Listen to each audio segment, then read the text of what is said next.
Next speaker of the day. Colón Ramos is an associate professor in the departments of global public health, exercise and nutrition at the George Washington University. She is a public health nutrition investigator who has worked in the Caribbean as well as in Latin America. And her area of interest is studying the neighborhood, homes, and social cultural environments for determinants of diet. So please join me in welcoming Uri. And thank you so much. Well, thank you for that very warm welcome, and thank you for being here this morning. I would like to start with a personal story to illustrate my interest in this topic of challenges and dietary disparities. I was born and raised in Puerto Rico, which is a colony of the United States, and my family is from a small rural town in the mountain area of the island. I have a very large family, very stereotypical Hispanic, and every time we get together, all about 100 of us, we gather around food, and my aunts and uncles love to reminisce in this rosy kind of romantic picture about how maybe not that long ago, the hills were covered with edible crops. And so they paint this picture that my grandparents were basically self-sufficient, at least in terms of their food. But as we gather around the table, we're actually gathered around dishes that look like this, which doesn't paint the picture of being very rosy or self-sufficient. We would relish in drinking tang, even though we had orange trees right outside. And these two delicacies that you see here, you couldn't miss them in any kind of Puerto Rican party. These are very traditional Puerto Rican dishes based off of Spam. The top one is Spam and cream cheese topped with marmalade. And the bottom one, which was in every school event, is also Spam and cheese whiz. And like these, there are so many different dishes. I focus on Spam because I think it has some resonance with many of you. Spam is so popular in Puerto Rico, so ingrained in our culture, that we have our own line of Spam Boricua, which is the tribal name for Puerto Rico. And Spam has, as many of you may know, nothing to do with Puerto Rico. It was developed in Minnesota to feed the Allied troops during the Second World War. And, you know, still, it was part of our culture. And even though there were all of these nutritional concerns, you know, Spam is high in sodium, it's high in saturated fats, I don't remember anyone that I ever knew in Puerto Rico ever being concerned about the Spam nutritional qualities. In fact, if I were to go to my family now and ask, you know, tell them, you know, Spam, you know, blah, blah, blah, I would get a major eye roll, like, oh, you know, here comes the nutrition Nazi again. And, you know, we had sufficient calories, and that's what was important. We weren't starving. Everything else was a concern of the elite. It was a luxury. We didn't care about healthy eating. We cared about well-being. We cared about having enough, but everything else was kind of like a luxury. And it wasn't until I started studying public health, then as an outsider outside of Puerto Rico, and seeing the impact of what we eat on our health, that I started wondering, why don't we care about this? And then as an outsider, thinking in now as an interventionist, how can we design effective policies and effective programs when the communities that we wish to impact think of healthy eating as a luxury? So that led me, I really wanted to learn how communities like Puerto Rico could make real big impactful changes in what they ate. And to me, because of growing up, healthy eating was inherently political. I wanted to study the nutrition policy process. And at that time, there was a lot of evidence, scientific evidence, about the harmful effects of trans fatty acids on health. And a lot of, well, some push actually from the Western countries to either ban or label trans fatty acids. But the Americas were still lagging behind in that story. And I was fortunate enough to pair up with the Ministry of Health in Costa Rica and their investigative unit. Our colleague Ana Bailin had started to sample different oils in the market, and she had witnessed that there was a reduction in the trans fatty acid content of the principal source of trans fatty acids in that country at the time, which was soybean oil. So in a span of a decade, she saw a decrease from something like 20% to less than 2%. And we later found out that this was that industry responding to global markets and the global push. They were actually anticipating that they would have to label trans fats, and they wanted to export their product to Texas. So the Costa Ricans kind of benefited from that indirectly, but the consumer actually never knew much about these changes that were going on. Nonetheless, it afforded us an opportunity to figure out if it would have, a reformulation like this and a ban on trans fatty acids would have a health impact. And lo and behold, before the reformulation, we had seen that there had been a positive association with myocardial infarction, an increased intake of soybean oil that was rich in trans fatty acids, as it was reflected in the adipose tissue. And then that association disappeared after the reformulation. And we thought, aha, conclusive evidence. This is compelling evidence. We're going to push nutrition forward, nutrition policy to protect at least Costa Ricans.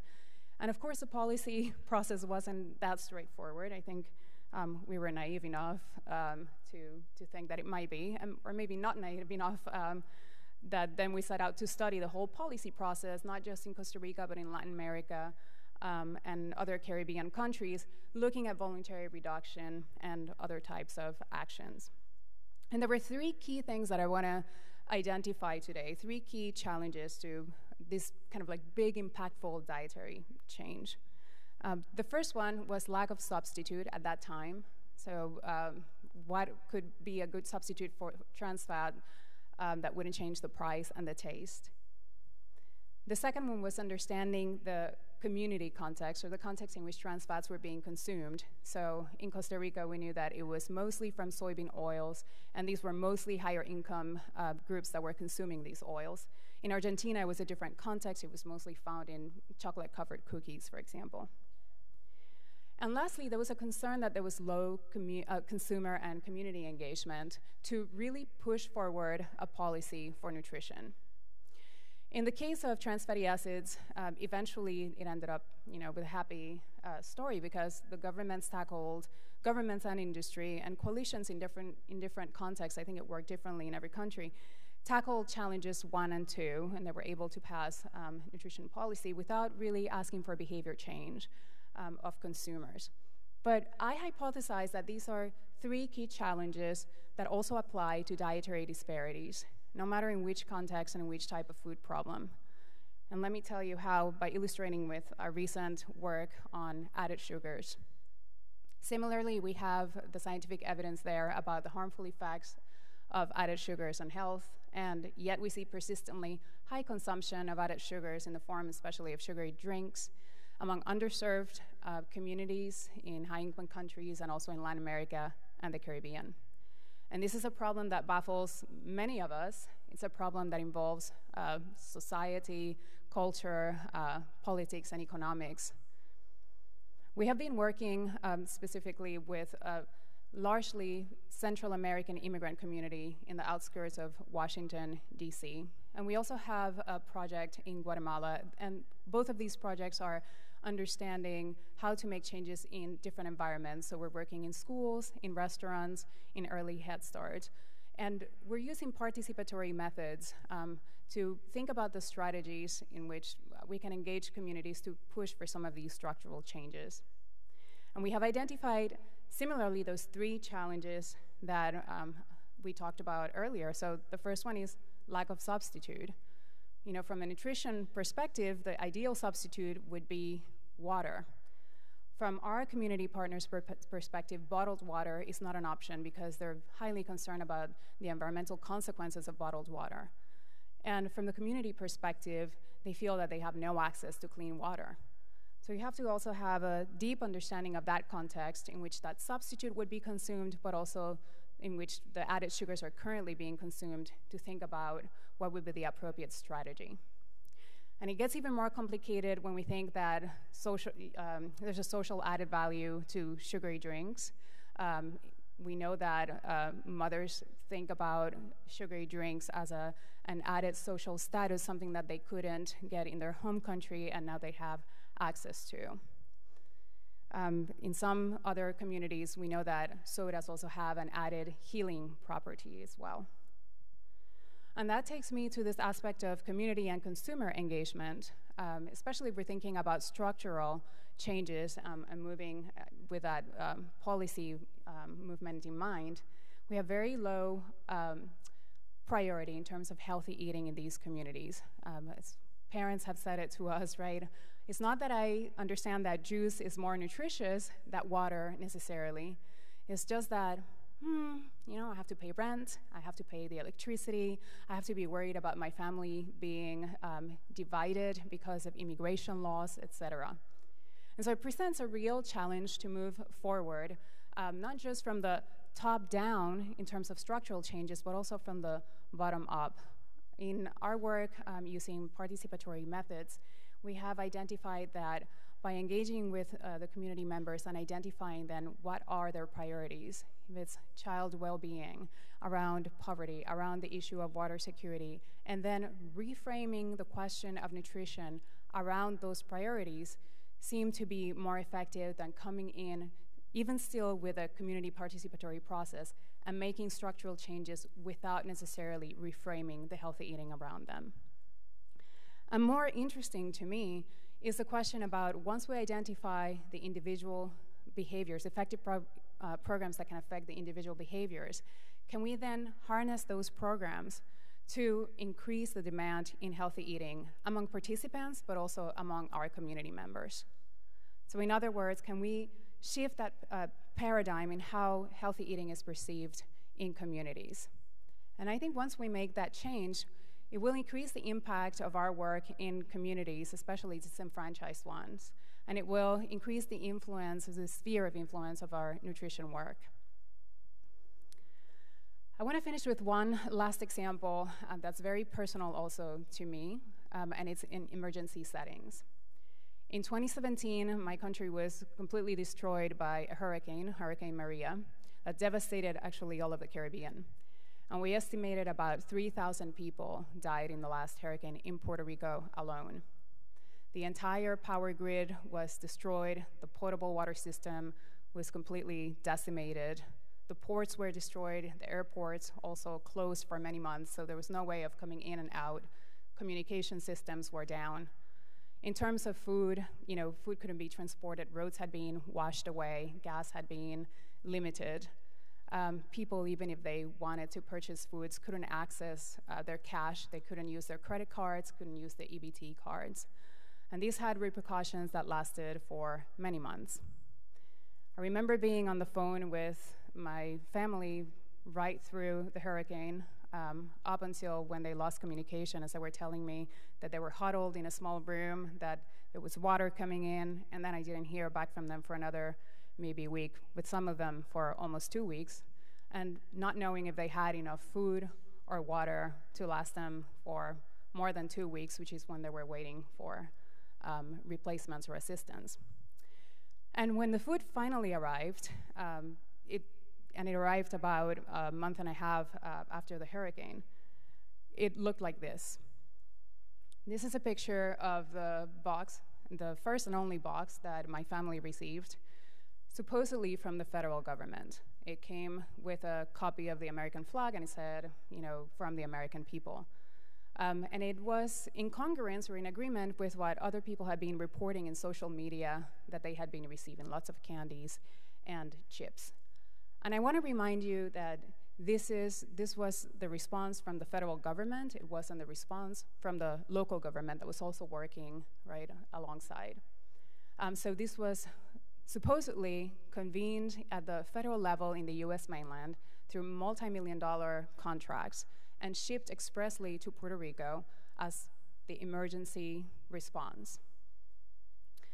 And I also want to remind you that Puerto Rico, as a territory of the United States, regulates itself economically and politically according to the federal laws. And any food that comes out of federal programs in the United States has, by mandate, to meet the Dietary Guidelines for Americans. So I was very curious about how these foods met the Dietary Guidelines and how the decisions had been made. It was especially important because it wasn't a question of luxury anymore. It was a question of survival. Puerto Rico suffers disproportionately from diet-related chronic diseases compared to the United States.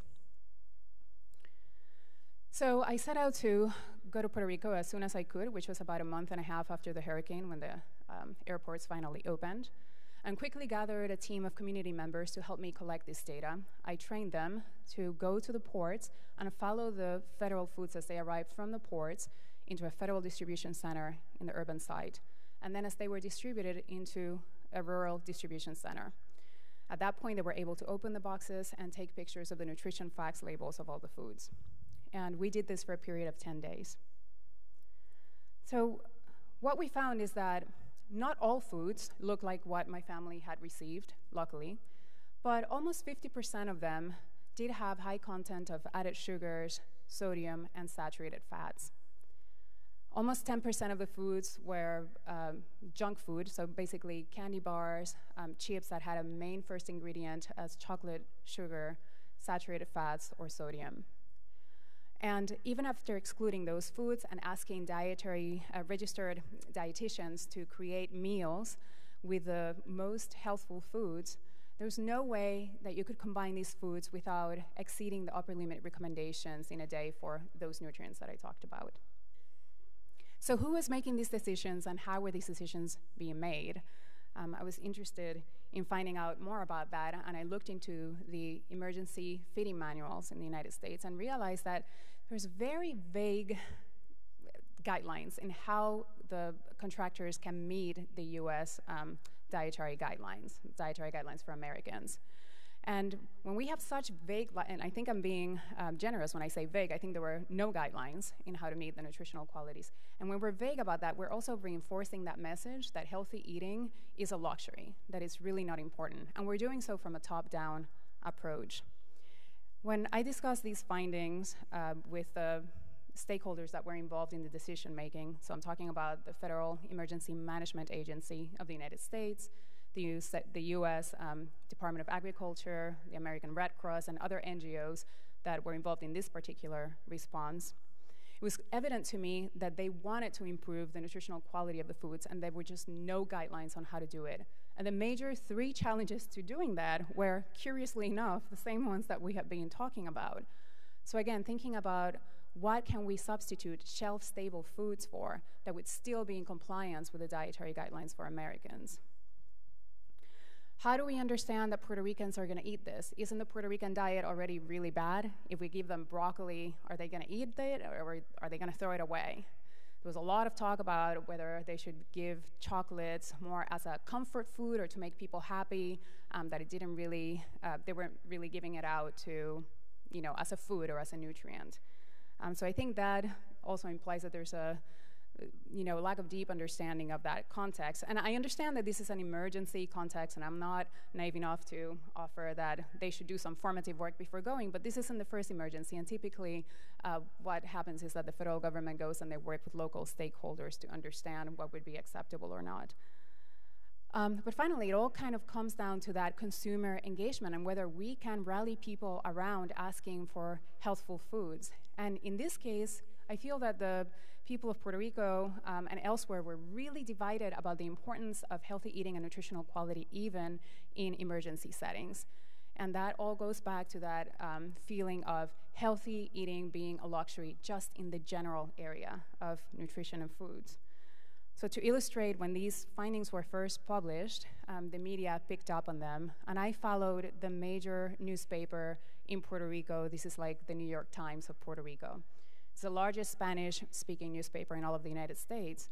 And I looked at the comments to see what would be the feedback. I knew that some of the people commenting may have been people who were recipients of this food. And here I have curated some of the maybe funnier comments that were received. But they all highlight this idea that why should we even care about this? Did you want a buffet from a famous restaurant? Were you expecting broccoli?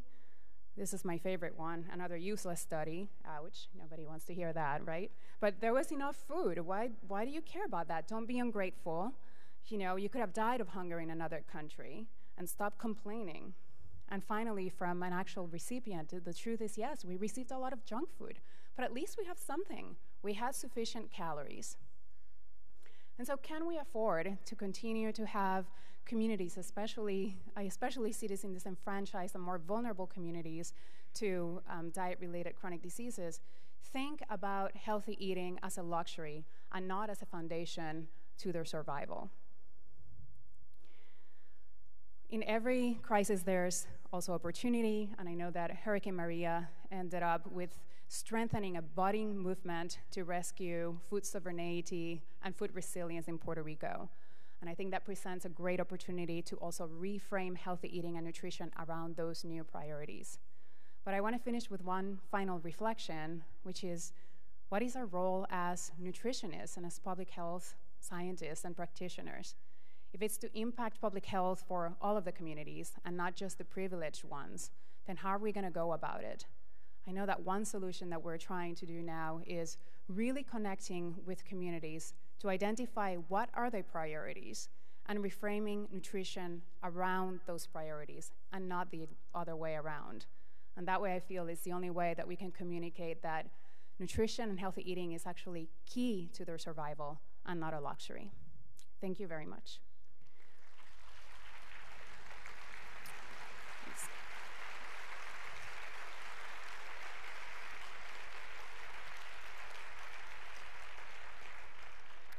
And just a shout out to my collaborators and sponsors, without whom this work wouldn't have been possible. Thanks. On behalf of the organizing committee, there's a small gift for you. Thank you. We have a few minutes for questions. So as people come to the microphones, I will start with one. The idea of needing to engage community in hearing their needs, their desires, their wishes.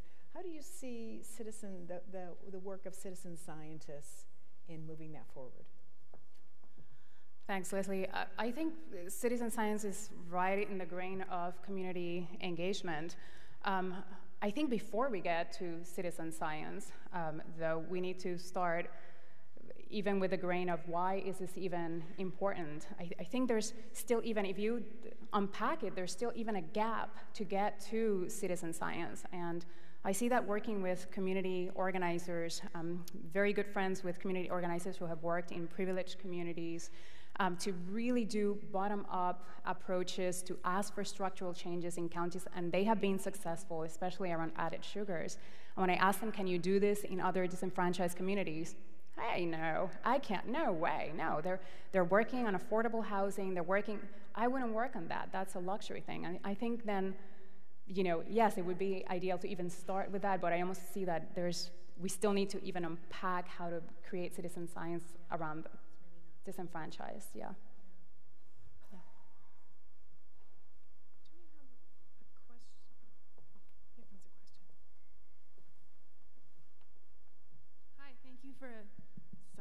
Hi, thank you for a great presentation. I'm Kelly Jones from Georgetown, so right up the street from you.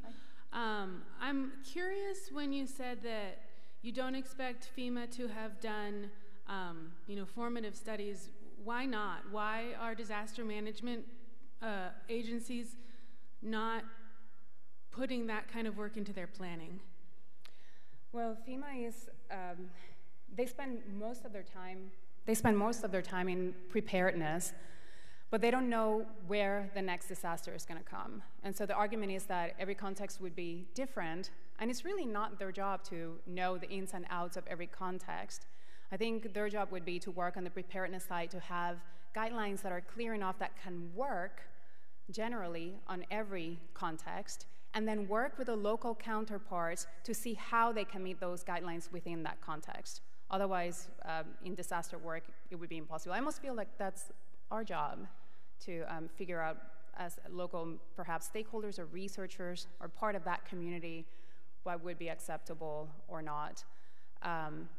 Still, I think the guidelines is perhaps, in terms of disaster, the strongest part. And the part of whether it would be acceptable or not, to me, the most important part of that work is dispelling this myth that chocolates provide happiness to communities, and whether they should be provided in fun size or full size, which was a whole lot of the discussion that was happening. I'll add another comment, since Minnesota is the home of Spam. I spent a lot of time in Minnesota. But Minnesota is also the home of Ansel Keys and K-rations. So Ansel Keys, as many of you know, was one of the people who formulated food for troops in World War II. And I have to believe that that formulary included the need for proteins, vitamins, minerals, which really seem to be totally or pretty much absent in what's being delivered. So this idea that we don't know what to do, I think is false. I think we're not doing it for probably a variety of reasons, probably convenience and lack of understanding, if nothing else. Yeah, I think the science is definitely there already. I think the question is that translation again of science into the guidelines that is missing. We know, I mean, we're able to do something very similar also with school meals and contractors to apply for that.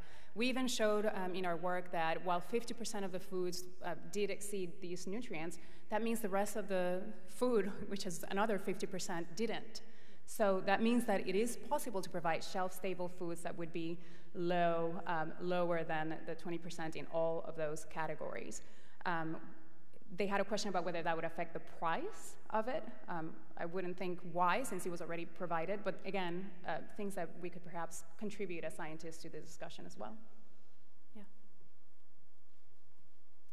Thank you so much, Judy. So what is the next step? I totally identify with your context of some of the things we're doing may not make sense, especially given our global warming talk and giving this talk. It leaves me wondering, wow, if I step back and want to do the really most important things, what should we be focusing on? I really think there's a need for harmonized effort, especially from our realm of or sphere of influence, right, as scientists, for a harmonized effort of top-down and bottom-up approaches that you see in this conference is already kind of happening in some countries, right? We're having these kind of top-down policies, and there's some consumer engagement. In Mexico, you see that as well, that there's a strong consumer group. But I do think there needs to be perhaps better work, and I'm not sure how, but more harmonization from the scientific perspective in that sense. I also think that, in my experience, we have been framing healthy eating from our own priority, what would be important for us and for health. And just like Esther was saying, what is important to the people that we are impacting is key to the effectiveness of the programs. And I think we need to shift in the way that we're thinking about this. It's a big challenge, but it's also a big opportunity, a major opportunity, I think, in our work to see how, from the true bottom up, how can we put nutrition as central to development, just to steal a phrase from the World Bank from more than 10 years ago. Nutrition as central to development, but now focusing on healthy eating, to the development of these communities. How is it important for them in terms of affordable housing? How is it important for them in terms of getting jobs? And I don't have the answers to that yet. This is something that I grapple with, but I would love to discuss more. Yeah. Thank you. Well, thank you. If there are no other questions, I've been asked to give you a few reminders. One, if you were involved with the poster sessions and you haven't picked your poster up yet, you have till 5 o'clock today or it will be discarded. Please recycle your lanyards, and we have our final keynote and panel at 3 o'clock. So please attend and enjoy these final hours of the conference. Thank you so much for attending. And thank you again to our speakers.